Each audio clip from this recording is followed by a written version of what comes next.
Welcome back for more Saw Story. Grab a drink, take a seat, double check that you're safe, and get ready for 5 true scary stories found on Reddit.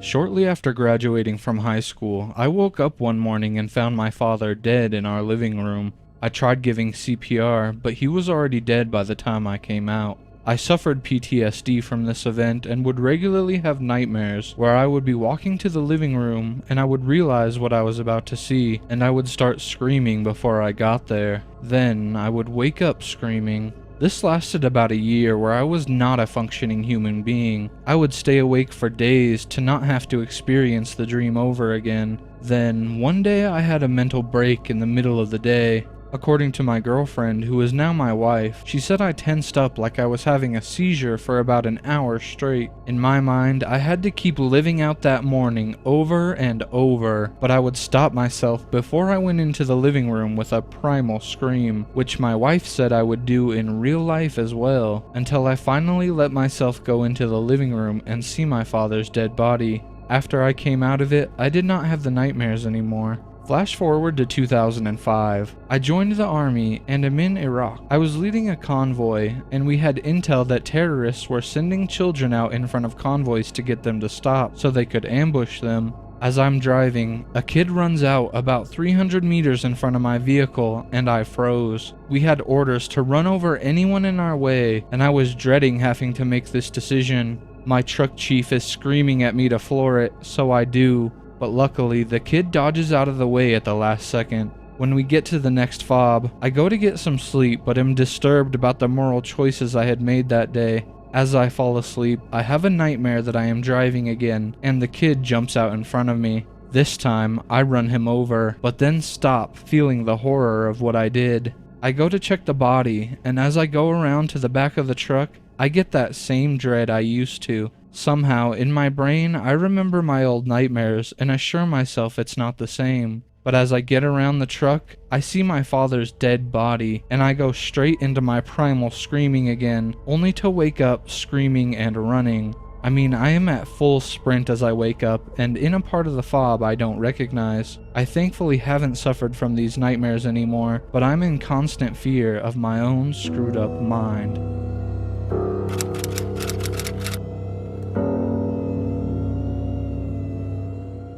I used to be employed as a child protection worker. A report came through about a stepfather who was being abusive to his children. I was given the investigation by my team leader. When I interviewed the oldest child with the police, she had very visible physical injuries and told me exactly what had happened. I'll spare the details, but it was horrific. As the children were in his sole care, we knew that they needed to be removed immediately. We sent a team of 2 workers out to the children's school, while myself and a colleague called the stepfather into the office. I led the interview and it was horrible. He didn't even try to deny that he had hurt his stepchild, basically saying, "That's my kid, I'll do what I want and you can't stop me." When I served him with the paperwork, he absolutely lost his mind.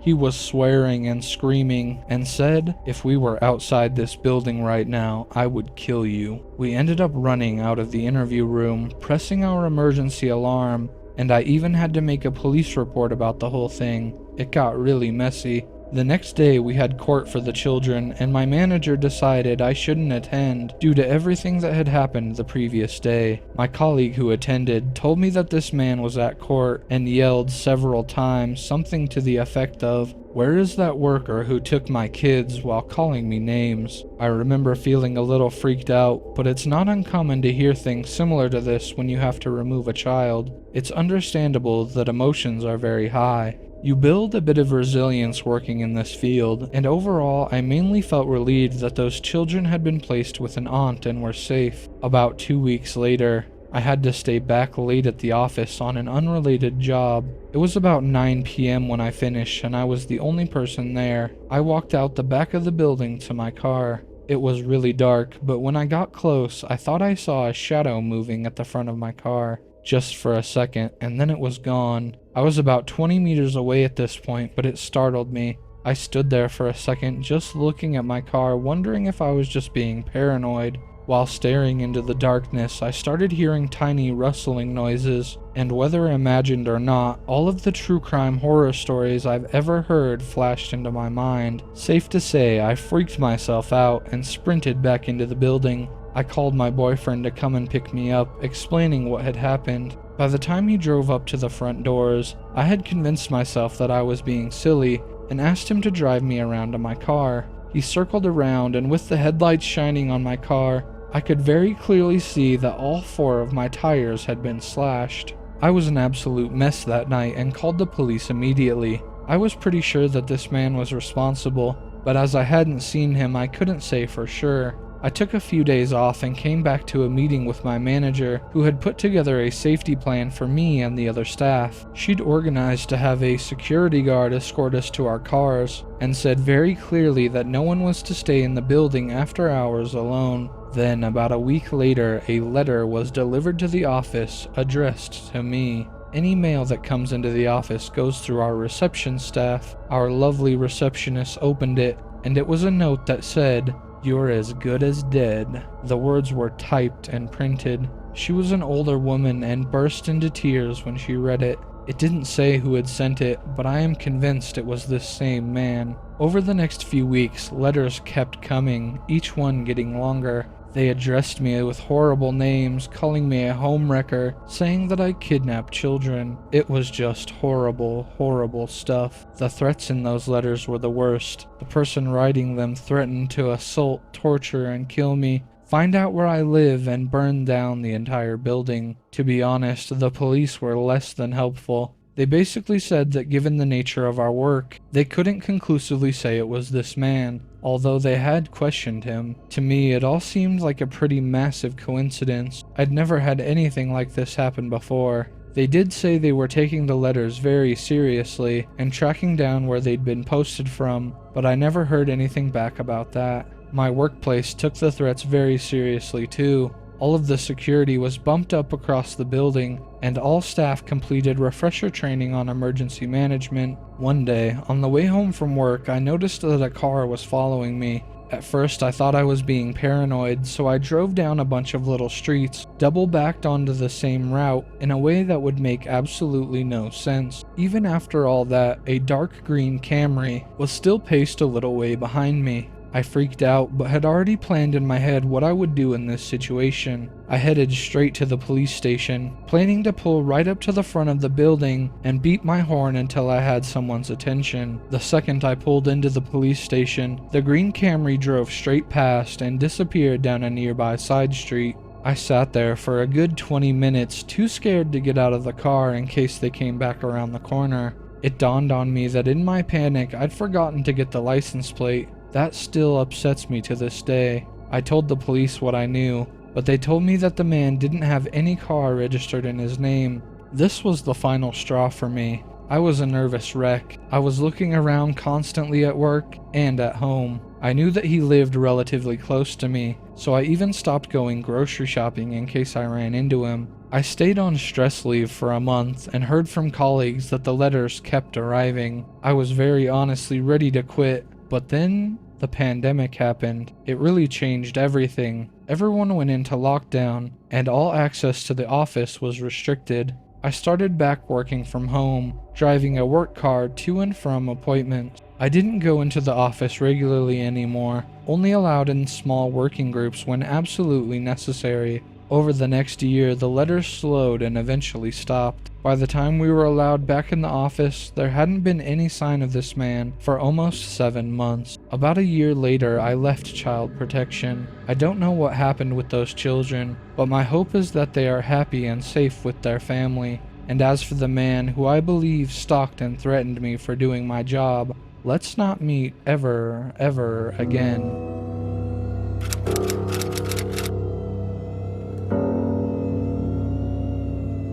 This incident occurred back in late 2021. I was currently serving in the military stationed in California, and I lived off base at this time. It was around 9 p.m. when I was driving home from work. I pulled into my apartment parking garage and I noticed a guy I've never seen before and knew that he did not live here, just standing there, leaning against one of the support columns, staring through my windshield. I tried to gauge what his intentions were by giving the old Midwest hey by raising my fingers over my steering wheel. I got nothing, just a blank stare right at me. At this moment, I knew something wasn't right. I tried to weigh my options in my head. I can awkwardly back out of the very small parking garage and do a few laps around the neighborhood. I could call my roommate and tell him to come down, or I can be a tough and brave military man. I decided to stop overthinking it and just deal with it on my own. I backed into my parking space. All the while,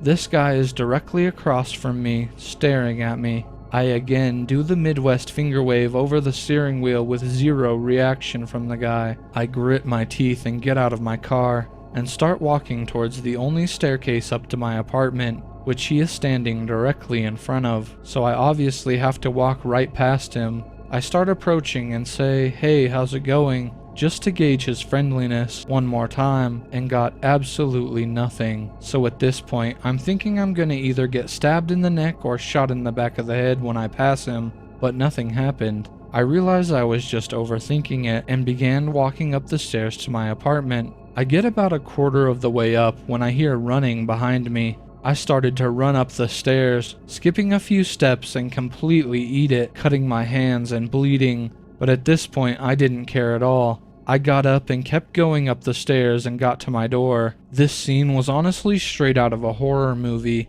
Me trying to get my key in the door when I turn and see him running up the stairs. It honestly feels like it was all in slow motion. Thankfully, I got the key in and was able to get inside the house, but my motor skills were not all there at this point, so I was struggling to lock the door. I braced it with my foot while he tried getting in, but I was able to lock it. He started messing with my door handle, banging on the door while I went and woke my roommate up. I grabbed my gun from the bedroom and we both sat in the living room waiting. After about a minute of this, we decided to call 911, and in about 3 minutes, 10 squad cars pulled up and searched the whole area. The guy was nowhere to be found. While finishing my contract in California, I was paranoid every time I went down to that garage. I still don't know what his intentions were to this day. And that's honestly the part that irks me the most.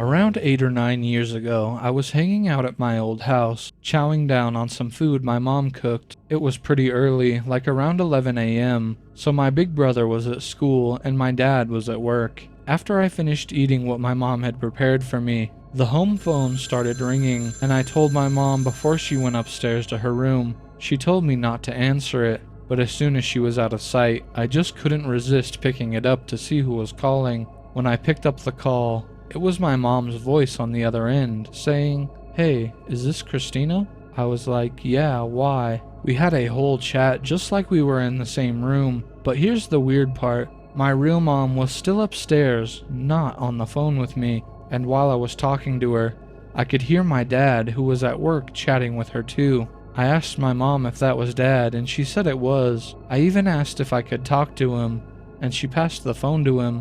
I was freaked out but curious, so I asked him what he was up to. He said he was making cereal in the kitchen. The crazy thing was, I was also in the kitchen on the phone with them. This was getting seriously weird. I started getting suspicious that my parents were playing a prank, so I thought, let's see what happens if I ask to talk to my brother. My dad handed the phone over to my supposed brother, and I got spooked and hung up. But then the phone started ringing again, and I gave in and answered. They asked why I hung up, and I came up with a lame excuse about needing to go to the bathroom. I asked to talk to Christina, which was actually me, and things got super eerie. I heard myself talking to me, and it was just too much. I ended the call. They kept calling a few more times, but I ignored them. Honestly, to this day, I'm still scratching my head over what went down. I've tried looking for answers and people who've been through similar stuff, but I haven't found anything that clicks. My buddy mentioned maybe I mixed up my memory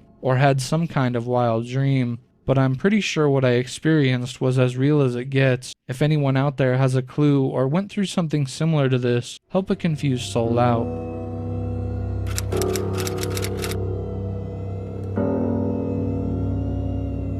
I have cerebral palsy, but I have always worked while at and after leaving college, sometimes having 2 or 3 jobs at a time. When this incident happened, I was 22, renting my place and living alone. I was going to work. My main job at the time was as a dance, fitness, and therapy assistant to a group of therapists working for young people with physical or learning disabilities and extreme behavior disorders. As I'm a full-time wheelchair user, I had to use a cab to travel to and from work. And although most of the guys driving for the cab firm were solid and really nice, there were a few dodgy ones as well. I could transfer quite easily, so all the drivers had to do was hold my wheelchair steady, then fold it up and put it in the boot. On this day, the guy turned up at 8:30 a.m., late. I proceeded to transfer. I felt him right up close behind me. His hand brushed lightly over my back and bottom. It's worth mentioning that I had had slight issues with this man before,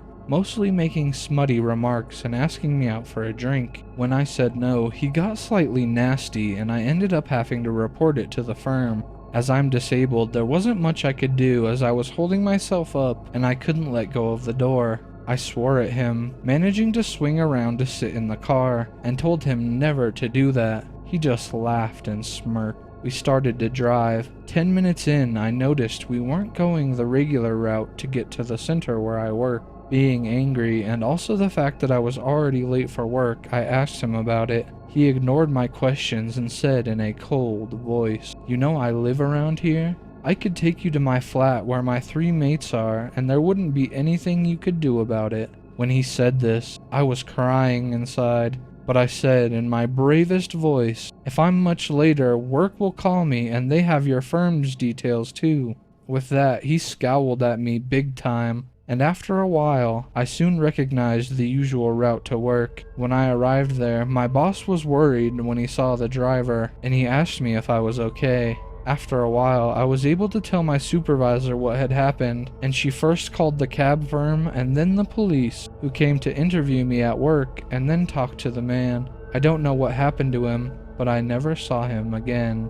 Thank you for watching True Scary Stories from Reddit Volume 4 here at Sauce Story. Comment below which of these stories was your favorite. If you enjoyed today's video, please drop a like on it, and if you haven't already, make sure to subscribe for more. Hit the bell icon to be notified when new videos go live. That's all for today. Till next time, stay safe out there, and I'll see you on the next one.